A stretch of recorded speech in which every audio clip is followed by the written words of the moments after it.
Viewers আসসালামু আলাইকুম, welcome to রসিবিডি blogs. আজকে আপনাদেরকে দেখাতে যাচ্ছি ঘরে বসে আপনি কিভাবে আপনার হেলমেটটাকে ওয়াশ করবেন। কজ আই নো আমাদের প্রত্যেকটা হেলমেটই খুব দুর্গন্ধ আসে এবং যথেষ্ট পরিমাণ ময়লাও ঢুকে। আমি মনে করি প্রত্যেকটা হেলমেট মোটামুটি 2 থেকে 3 মাস আপনার এলাকায় যে ধরনের ধুলাবালি যদি বেশি হয়ে থাকে সেক্ষেত্রে আপনি একটু তাড়াতাড়ি করে সেই ওয়াশটা করতে পারেন। তারপর আপনি প্রতি 2 মাস পর পর কাজটা করতে হবে। সো কিভাবে এটাকে ডিঅ্যাসেম্বল করতে হবে আমরা সেই দিকে চলে যাই। সো ভিউয়ার্স, প্রত্যেকটা হেলমেটে আপনারা দেখতে পাবেন এখানে একটা লক আছে। সো আপনারা এটাকে একটু তুলে এখানে দেখতে পারবেন একটা লক আছে। এই লকটিকে আপনারা জাস্ট এভাবে পুল করবেন। পুল করলে এখান থেকে আপনার এটা অটোমেটিকলি আনলক হয়ে যাবে এবং আপনাকে একটু জাস্ট এটাকে ব্যাকওয়ার্ডে টান দিতে হবে, একটু ব্যাক সাইডে টান দিলে এটা অটোমেটিকলি বেরিয়ে চলে আসতেছে।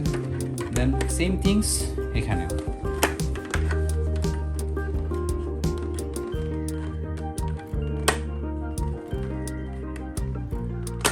অটোমেটিকলি খুলে গেল। তো এখানে আরেকটা জিনিস আমি বলে দিই, যেহেতু আমি প্রথম এই হেলমেটটা খুলছি, যার জন্য আমি আগে নিজে খুলে দেন আপনাদের জন্য আবার ওইটাকে অ্যাসেম্বল করছি। তো মোটামুটি এটা ডিঅ্যাসেম্বল কন্ডিশনই আছে, তারপর আমি আপনাদেরকে দেখিয়ে দিচ্ছি। সো এখানে যেটা করতে হবে, প্রথমে আপনাকে আপনার এই পাশ থেকে আপনি দেখতে পাবেন এখানে এরকম একটা লক আছে, রেড কালারের এই লকগুলো থাকবে। আপনি রেড কালারের লকগুলো টান দিয়ে এভাবে খুলে ফেলবেন। দেন এই পাশে চলে আসবেন, এই পাশ থেকে একটু জাস্ট সজোরে টান দিবেন। হ্যাঁ, ভয় পাওয়ার কোনো কারণ নেই। অবশ্যই এই জিনিসটা আগে এই ফাঁকা থেকে বের করে নেবেন। এখান থেকে জাস্ট জোরে একটু টান দিবেন, অটোমেটিকলি চলে আসবে। এটা কিন্তু আগে থেকে ডিঅ্যাসেম্বল করা আছে ভিউয়ার্স, এবং এটার কোনো পাশে কোনো ধরনের আঠা বা কোনো কিছু লাগানো নেই, ভয় পাওয়ার কোনো কারণ নেই।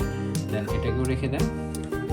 সেম থিংস এই সাইডেও আপনি জাস্ট এটাকে আগের থেকে এই জিনিসটাকে ভিতর থেকে ঢুকিয়ে দিবেন। দেন এই পাশ থেকে আপনি লকগুলো খুলে নেবেন, দেন টান দিয়ে খুলে নেবেন। ওকে, রাইট নাও আপনারা এই পার্টটা জাস্ট একটু সজোরে টান দিলে এটা অটোমেটিকলি চলে আসবে।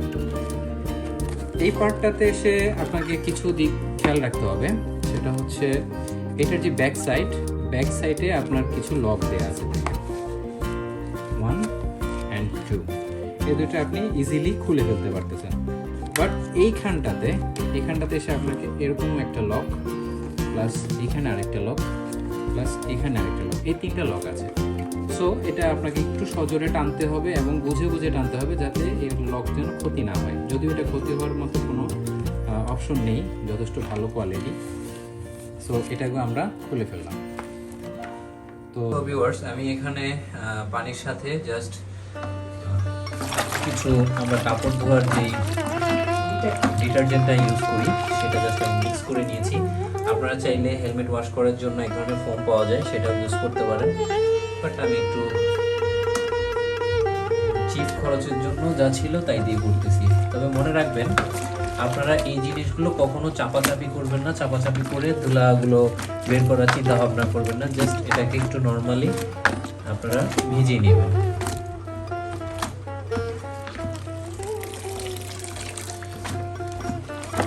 কোনো ধরনের চাপাচাপি করবেন না।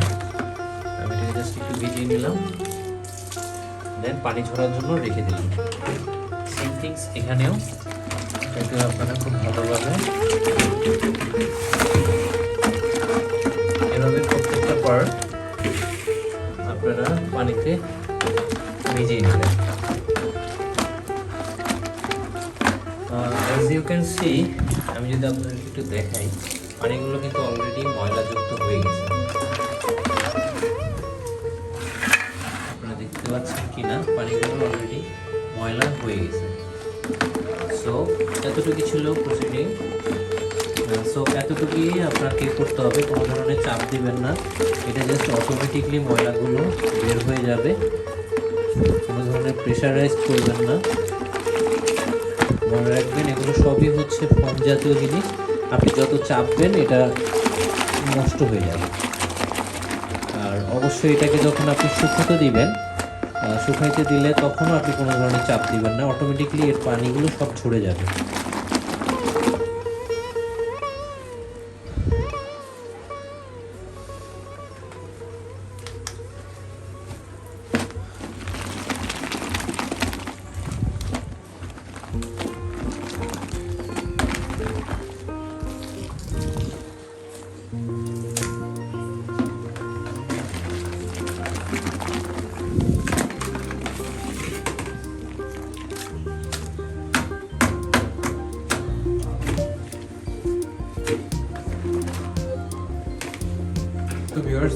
এটাকে আমরা যেভাবে ওয়াশ করবো জাস্ট নর্মালি পানি দিয়ে ওয়াশ করে আমরা রেখে দেবো, এছাড়া আর কিছুই করার নেই।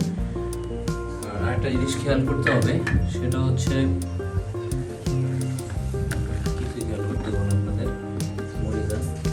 সো ভিউয়ার্স দেখেন এখানে অলরেডি কিন্তু পানিগুলো একদম ব্ল্যাক কালার হয়ে গেছে। সো আমরা বুঝতে পারছি অনেক ময়লা ছিল, ময়লাগুলো সব বের হয়ে আসছে। আমরা এখন জাস্ট পানিটা চেঞ্জ করব, চেঞ্জ করে আবারও ধোবো। তো এইভাবে 2 থেকে 3 বার ধোয়ার পরে মোটামুটি আপনার এটা ওয়াশ হয়ে যাবে। দেন আপনি এটাকে শুকানোর জন্য রেখে দেবেন। সো ভিউয়ার্স, রোদে শুকানোর পর মোটামুটি আমরা সব কিছু আবার অ্যাসেম্বল করেছি। তো আমি যদি আপনাদেরকে একটু দেখাই ভিতরের কন্ডিশনটা, এখন অনেকটাই ফ্রেশ। তো সব কিছুই ঠিকঠাকভাবে আবার অ্যাসেম্বল করা হয়েছে।